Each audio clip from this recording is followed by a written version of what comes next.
All right. Well, one last story before we get out of here. Okay. A man allegedly tricked his neighbor by renting her place on Airbnb, then refused to leave. Now, I'm sure you're familiar with this, that people will rent their bed and breakfast or their house out as a bed and breakfast. Right, sure. You know, more and more people are using their personal assets, be it their house or their car. I'm sure you're familiar with Uber. Mm-hmm, sure. You know, you use your own car as a taxi. Right. And you just basically just drive people around. Yeah. Or you use your own home as a bed and breakfast. Yeah. Which that part I don't get, because I can't even imagine allowing just some stranger to come in. Hey, go ahead and use my house. Yeah, go ahead. Fuck your wife on my bed. Yeah, I don't get that. But, you know, people look at ways of making money. Yep. But I can't even imagine advertising my house on Craigslist or bedandbreakfast.com or whatever the fuck. Yeah. And say, hey, come stay at my house. Yeah, I'm not feeling that. That's just bizarre. Mm-hmm. But people do it. Yep. So here we go. Hear of the occasional bed and breakfast guest refusing to leave a rental. Mm-hmm. What happens when the guest is a neighbor you've been feuding with for years? Right. The San Francisco Chronicle's Carolyn said uncovered what the paper labeled the most bizarre, outrageous Airbnb feud story you'll ever read. Okay. A San Francisco woman, Michelle Hong, Huang. Okay. Yes, it sounds Asian. Huang, was the landlord of a 2-bedroom apartment in a Tennessee in common building. I don't know what that means. I don't know either.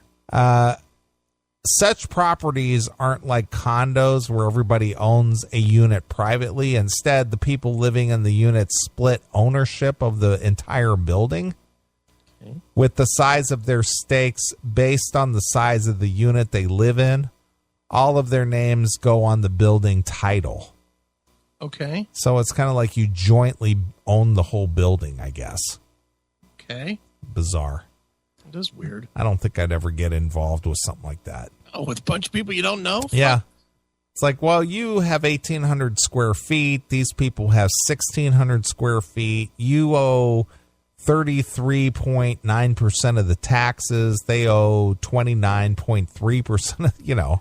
No way, because then you're putting the potential liability of your whole business in their hands. Exactly. Fuck that. Yeah, I agree. I would never get involved with something like that. Absolutely not. Another neighbor and a co-owner of the building, Sandeep Ignorant. Wow, what is with these fucking names? What do you mean, what's with their names? Just because they're from fucking India. Yeah. His name is Sandeep. Sandeep. Sandeep. Hingorani. Sandeep Hingoria. For God's sakes, Neeley, what's hard about that? Okay. Sandeep Hingoria. Yeah. Hingorani. Yeah, Hingorani. Sandeep Hingorani. Yeah. That's a common name. Yeah. It's like John Jones. Yeah, it's not Joe Smith. It's Joe Smith, Sandeep Hingorani. Right. Lives in the top floor studio. Oh, and for the past 10 months, he has also rented Hangung. I can't even say this person's name. Huang''s Hung's unit, despite her not wanting him to live there. Okay. The problem started when Airbnb user Jim Tako. Mm-hmm. Jim Taco. Jim Taco. He's a friend of Huang's. Right. Asked to rent Hung's apartment. The labyrinth of Airbnb regulation in San Francisco makes it harder to rent out your entire home for less than 30 days. So Hung, as many landlords have done, switched her Airbnb rentals so they last longer than 1 month. Okay. Taco rented the unit for 60 days in April and May of 2015. Okay. So this is her neighbor. Yeah.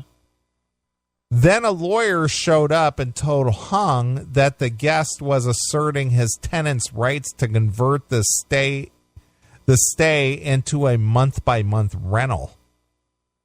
Another byproduct of the city's tenant laws.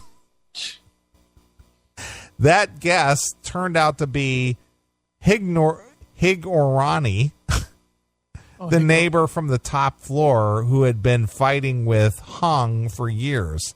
Oh, wow. So he set it up? Yeah. He basically pretended he was Taco. Nice. And he basically rented her place through Airbnb. He described Hung as her boyfriend as bullies to the San Francisco Chronicle. Oh, my God. The city's rent board ruled in favor of Hingorani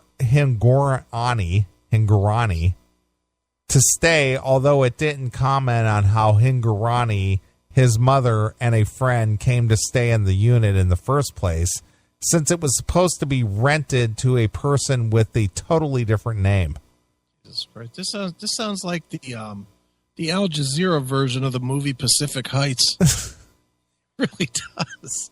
Now the three who have lived in the unit for the past 10 months have given notice that they're leaving. Okay. But they're saying that Hung basically forced them out by shutting off the electricity and making the repairs without warning.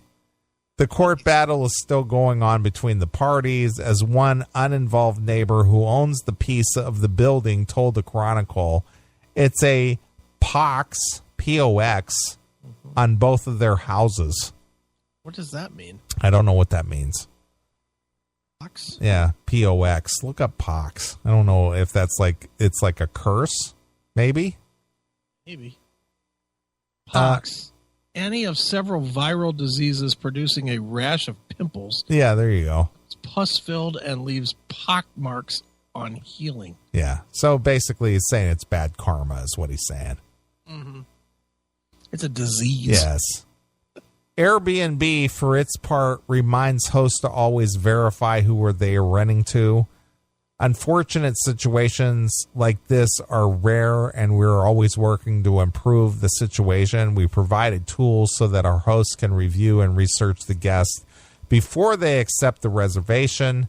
You can read a person's profile, look for their reviews. In addition, both hosts and guests have an access to 24/7 service from our trust and safety team, a spokesperson said. Fantastic. I don't get that. It's just like, well, I got this empty property or I got this building or whatever. I'll just let people just stay there. Yeah. I don't get that. That seems pretty dumb. Yeah. Airbnb. Mm-hmm. It's like, we want to just make a couple extra bucks. We'll just, put this out on the market and you can just stay there. It's kind of like New Age just renting a room. Remember in the old days, everybody rented a room? Yeah. It's like more modern and more fucking dangerous. It's bizarre. That sounds stupid. So the guy upstairs who she's been having a problem with, mm-hmm. he made up some fictitious name, right? Rented her place, brought his mother and brother or something into the place, right? And then said, you know what? I'm just taking over. Yeah, I'm staying. Yeah. The laws are on my side. I can just take over and say, you know what? I'm just going to pay month to month. Yeah, fuck you, pal. Yeah. That's basically what it boils down to. Yep. And then, they said, okay, well, we're going to leave. Well, I'm shutting off your electricity. Yeah. I can't even imagine being so involved with doing bullshit stuff like that. Oh, I know. Dude, you saw the movie Pacific Heights, didn't you? I did. Doesn't this sound like the same scenario? It is. Ugh, that movie was dude fun. with all your business dealings, uh-huh, and all your activities. Yeah. Could you imagine taking time out of your day to try to fuck around with your neighbor like this? I don't even fuck around with my neighbors in my fucking plaza. I don't even know any of their names. Ed does, but I don't bother. It's the last thing I got to worry about. They're not going to spend money with me, so they don't matter. Who's got time in their day to be doing this kind of shit? Not me. To sit there and plot and plan and go, you know what? My neighbor, I can't stand this lady. Mm-hmm.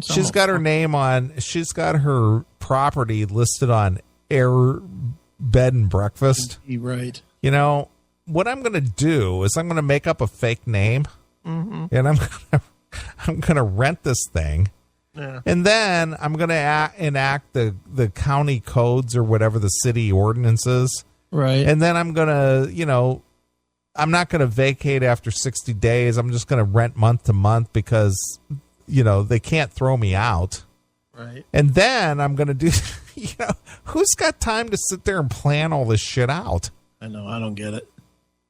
What this woman should have done is just jack the rent up real high. She should have just said, oh, yeah, we're having a rent hike after next month. It's going to be... Well, I'm sure that there was an agreement that's signed, though. Okay. That can't... But not if it's month to month. Perhaps. I don't know how that all works, but I don't even know how people list their properties and then say, you know what, I don't know who's staying here or what they're doing or whatever, but I'll just put my thing out there for rent. And people can just come and stay there. Yeah, I don't get all that. I just know my way of chasing them out would be I'd raise the rent to like $22,000 a month after the month. Sure. Okay, you can stay, but you're going to pay $22,000 or you're going to get the fuck out. The sheriff's going to fucking hit you in the head with a crowbar. Right. Fuck you, pal. Strange. Stupid. All right. Well, I've had enough. It's time to get out of here. Good. I mean, that's terrible. There's no football tomorrow. No, nothing. Nothing to do. There's the basketball all-star. Yeah, well, I won't be watching that.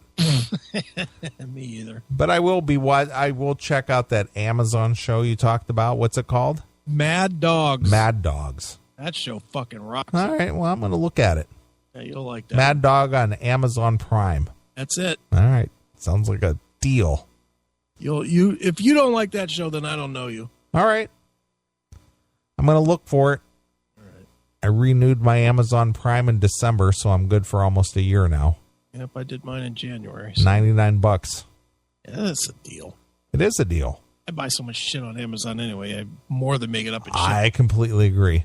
Yeah, I get my new phone case tomorrow from Amazon, speaking of Well, look at you. Gotta have a case. Fucking $900 phone. I better have a case on it. Did you pay $900 for this iPhone S6? Yeah. Really? $849. Holy shit. They're expensive. Really? Yeah. Now, how come you didn't get one through your service provider? Well, it's through Verizon, but it's part of the deal. Is $35 a month for $45 a month, whatever it is for the course of the contract. And how long is the contract? 2 years. 2? Yeah. I guess after you average that out, because even though I still have the iPhone 4, I got that for free. Yeah. Well, this is what they said they could do. All right. The business is paying for it. Sure. I get it. I'm just curious. Yeah. I mean, it's definitely not cheap. All right. It's cool though. Some of the new features are fucking. I'm sure it is. It is. I like this locking feature on where. And this is a dumb feature, but you know how you on the iPhone you slide and then you type in your numbers. Mm-hmm. Well, now on this phone it's got like a photo sensor, on your finger, so it reads your finger. Oh, it's a print. It's a photo, or it's a fingerprint. Yeah. Yeah. You just put your finger on the button and it fucking registers against your finger. Wow. Look at you. And I tried it with some of the wrong fingers and it doesn't work. You have to use the right finger. All right.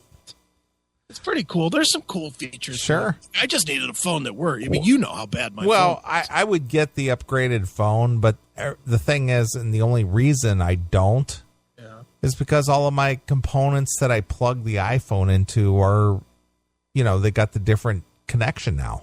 Dude, just go get the phone, man. They sell an adapter for, it's like $8. Yeah, I know. Because I have my Bose docking station that I plug my iPhone into, and I listen to Spotify and stuff. Mm-hmm. But I would have to get an adapter, and it's $8. Well, it's not the cost. It's just that it doesn't sit down in the cradle now. They just lay it on top. I understand. I get it, dude. I know how it works. That's your OCD. Your OCD won't let you just lay it on top. Yeah. I know how it works. I've seen it. I've seen the adapters and all that. Yeah, I'm ordering all that shit. Because I have an iHome. I have the iHome and I have to have both connections because my iPad is the old connection. Sure. So I connect a lot of times I just set the iPad on there and I listen to music and shit. But, right. But I got to be able to charge my phone when I go to bed. Right. Absolutely. So, yeah, I don't know why they keep changing. Now I heard the new one that's coming out like next month or the month after, the iPhone 7 or whatever. It's not going to have a phone jack or a headphone jack on it. They're only going to issue now. They're going to just give you Bluetooth headphones. Yeah, it's Bluetooth now. Everything is wireless. Yeah, but I don't like that personally. Do you? Well, it's the whole idea that you have to now sell new hardware. Mm-hmm. It's the whole idea. It's not because it's better or more efficient or anything. It's just because now I have to sell you more hardware to make it work with your phone. I just don't like wireless. I get that. I certainly understand. That's the point. But I do not like the wireless headphones in general. I've had a few pairs and I've hated every pair of them. They're just not, I don't like them. They're, fucking turn your microwave on. It's like you're listening to a fucking AM station from 1982. It's like, what the fuck? Right. Sucks. All right. Oh, well. All right. Well, on Monday over at uncontrollednoise.com, Jeff Scott Soto interview. Yes. And then Chris is actually going to see Jeff Scott Soto on Monday night at the Hard Rock in Pittsburgh. Yes, sir. Well, good for you. Look at me. We'll give him my best. I will. I will tell him that Neeley says hello. Yes, I say you sing pretty damn good for a man of color. All right. Well, we want to thank everybody for being a part of the Classic Metal Show. Thanks for tuning in, being, participant and all that. And, right. Well, as far as I know, we'll be back next week unless something happens between one or the other of us. Yeah. Well, I don't plan on dying this week. Yeah. All right. Back. Well, let's get out of here. Right. I'll let you pick a tune to take us out. All right. How about if we go with you got Skid Row revolutions per minute RPM? I think I do. Let me take a look real quick here. Skid Row JKL. There we are. Skid Row. Got it. You got RPM in there? Revolutions per minute. I do. There it is. All right. Then I would like to wrap it up with Let It Ride, track 11. Yep. There it is. All right. Well, we're going to get out of here. We appreciate everybody tuning in. We'll be back next Saturday night. So until next Saturday, this is Neeley along with my very good friend Shifty C. Right. We're gone. We'll see ya. Peace, kids.